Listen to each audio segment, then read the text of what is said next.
Hello everybody, I am Nikhil and I am your Faculty of Economics at IIS Baba. Friends, in this video, we are going to unwrap the enigma of economics. Here, we are going to look into the previous year question trends. Along with that, we'll also look into the strategy to tackle economics.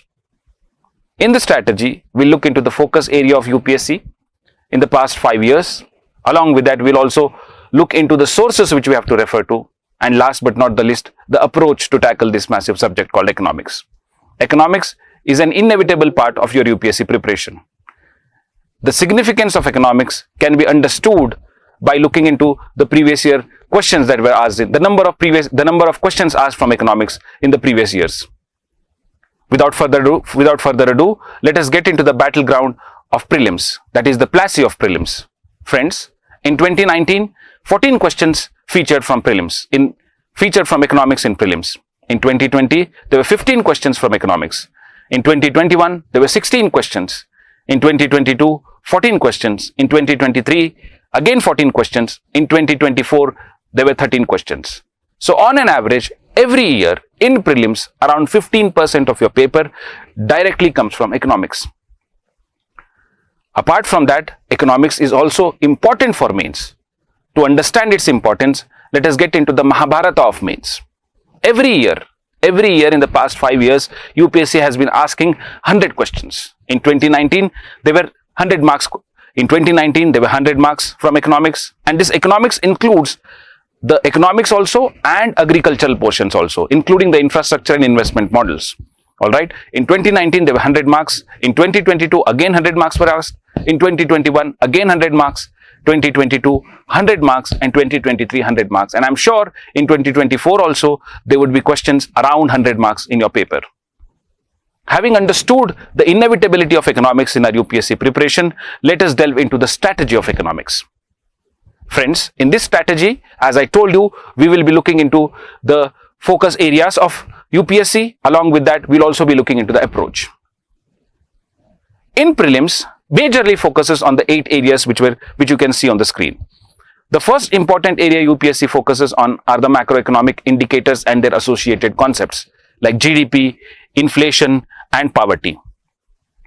Friends, these indicators are not only important for your prelims, but they are very important for you to read your newspapers.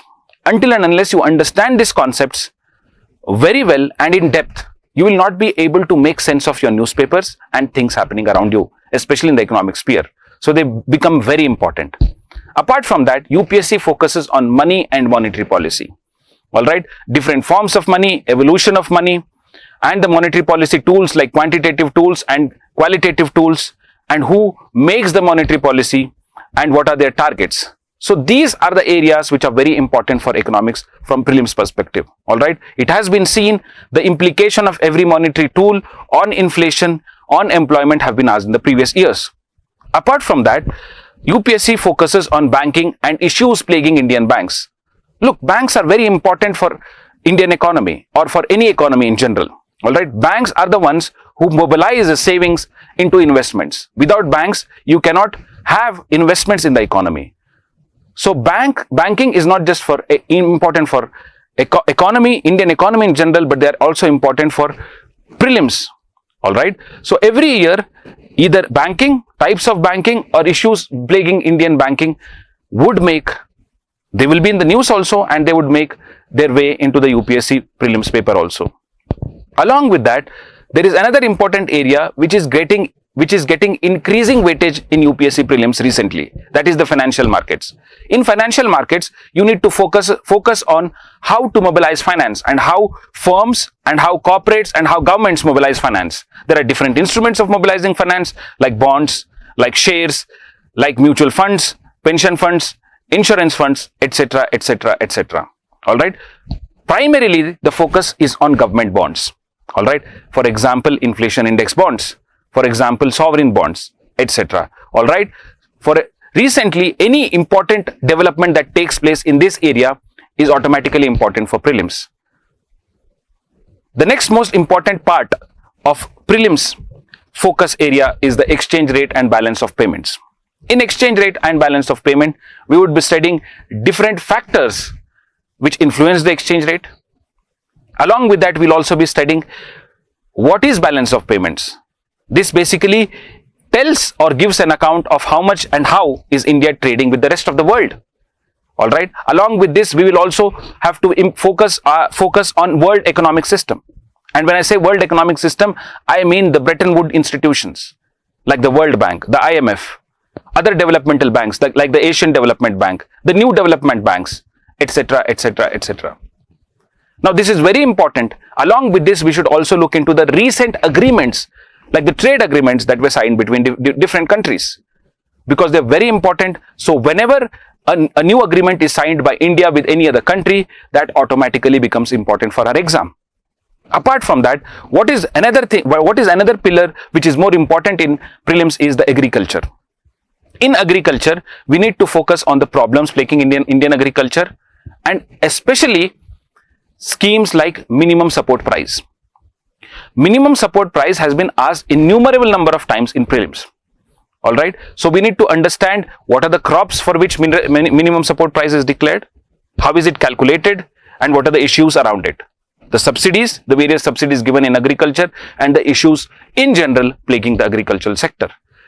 All right. And this sector is in news because of the persistent protest by the farmers. Why are they demanding? What are those demands?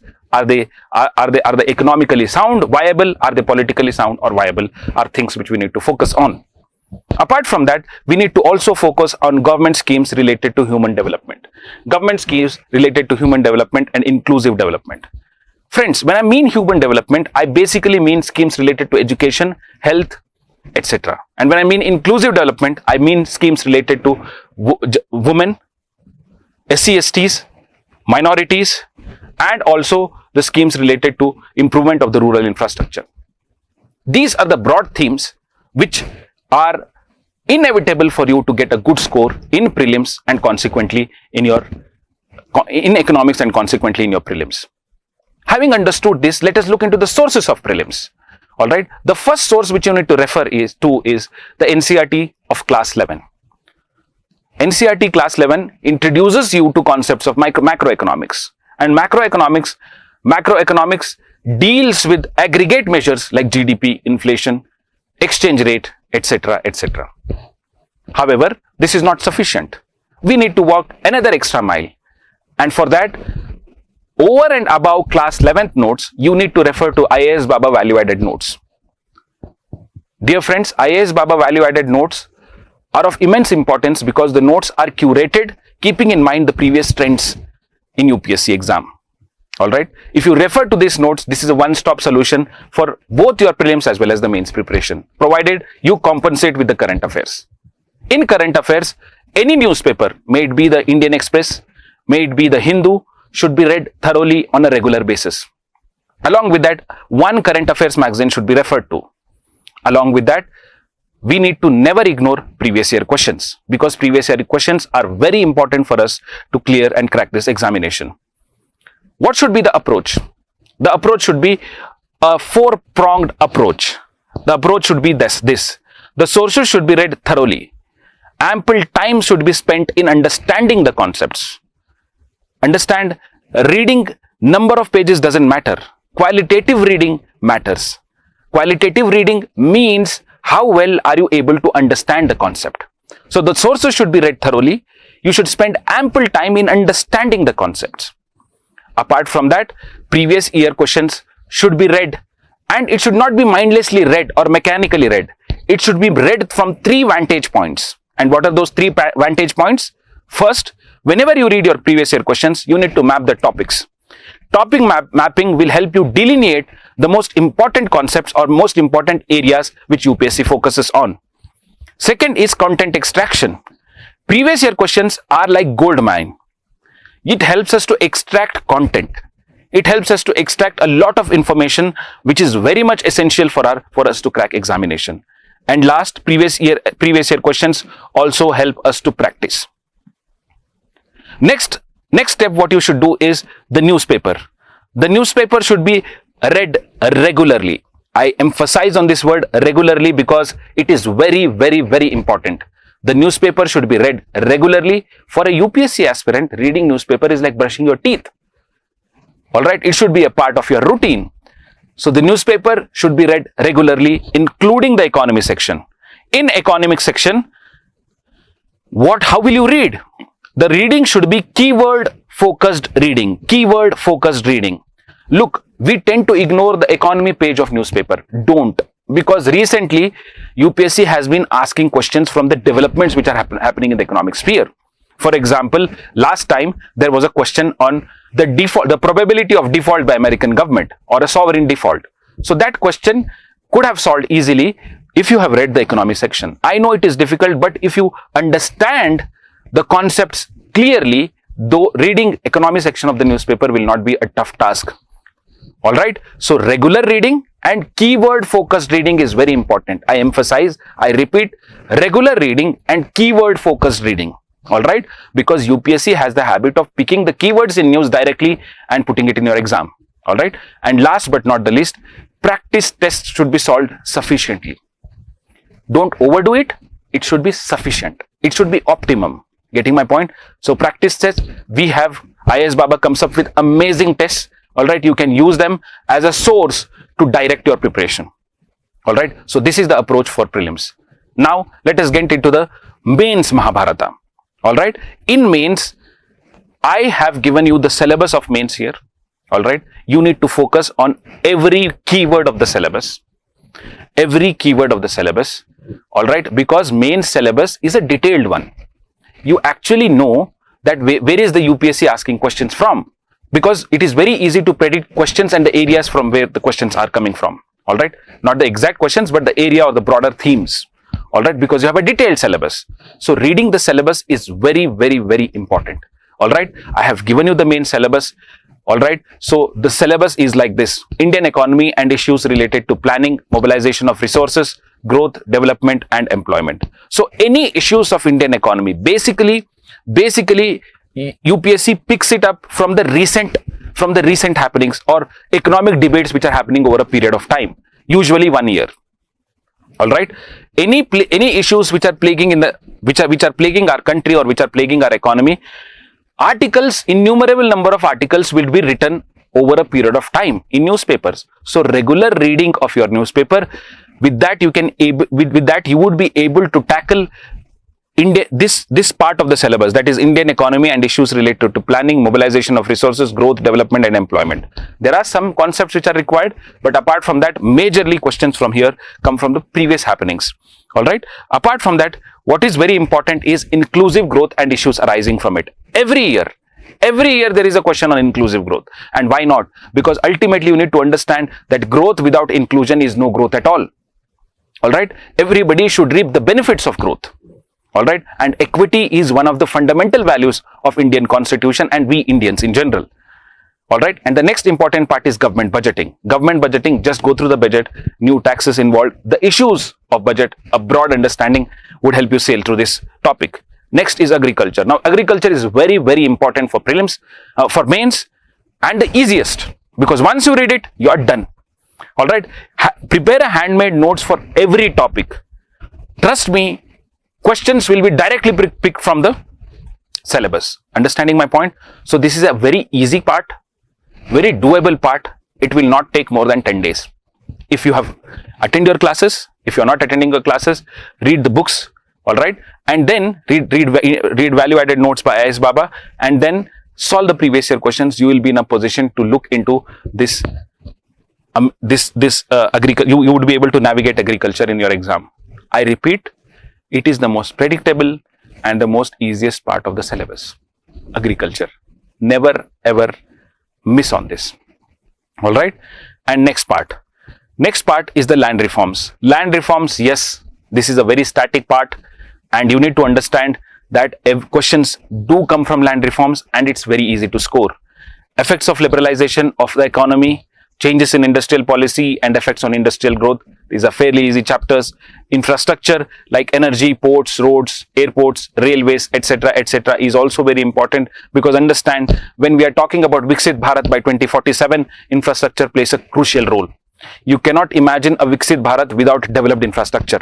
So infrastructure is the one which propels Indian economy, and that automatically becomes important. So recent developments like national infrastructure pipeline, etc. should also be read. And we need to understand, we need to read investment models also, and why is the necessity for different investment models, public-private partnership, etc. etc. I repeat, everything is fairly covered in IAS Baba value added notes, and you will be having a good amount of content from which you can pick.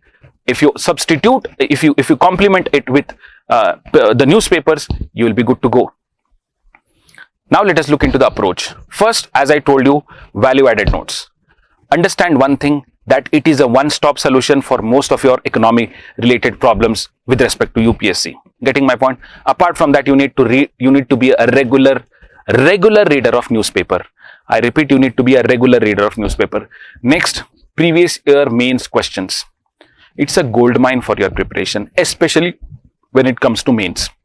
Make sure that you do your previous year questions. Right answer for every previous year question, or at least a broader layout, or at least brainstorm the points.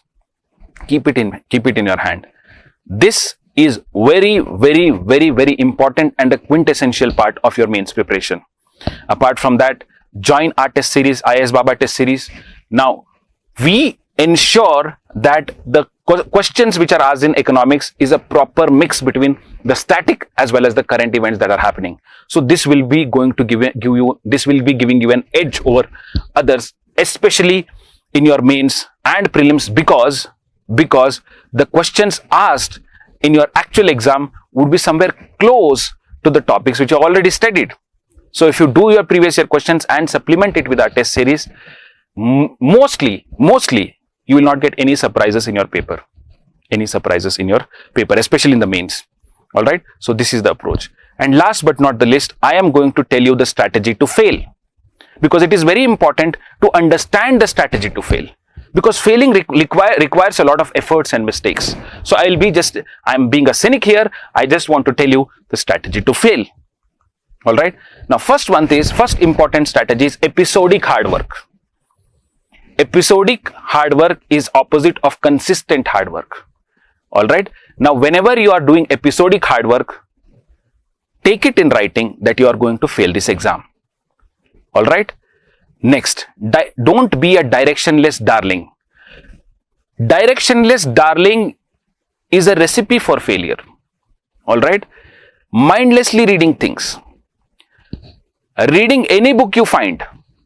You go out, roam around, find a good book with a good cover, pick it up and start reading. Direction darlings are bound to fail. Next, being a prophet of perfection. Understand one thing. Perfection is an illusion. We tend to think that, okay, once I'll be perfect with all the content, then I will start writing tests. This strategy is a recipe for failure. All right. If you want to fail, well, go ahead. Next, ignoring previous year questions. Ignoring previous year questions is very essential for you to fail. Understand one thing. Previous year questions, I told you, are gold mines. You have to read it from 3 vantage points. One is topic mapping. Second is content extraction. Third is practice. If you want to fail, I would highly recommend you to ignore previous year questions. Apart from that, having self-pity. Having self-pity that, look, I have so many problems in my life. I can't do that because I have so many problems in my life, etc., etc., etc., etc. Self-pity is a short recipe for your failures, because understand one thing. You may have 1,000 excuses, but if your reason is strong enough, if your one reason is strong enough, you will anyways do it. Getting my point? And last but not the least, going with the flow and mindlessly going with the flow without any reflection. I take a question paper, I simply solve questions, I simply by heart questions, I simply make notes without reflecting the utility of that. Every time, whenever you solve a paper or whenever you are reading, you need to understand that, has it taken me closer to my dream of becoming an IAS officer or cracking UPSC? That should be a question, a pertinent question which you need to ask. That reflection is very essential for you to clear this exam. Else, you can go with the flow.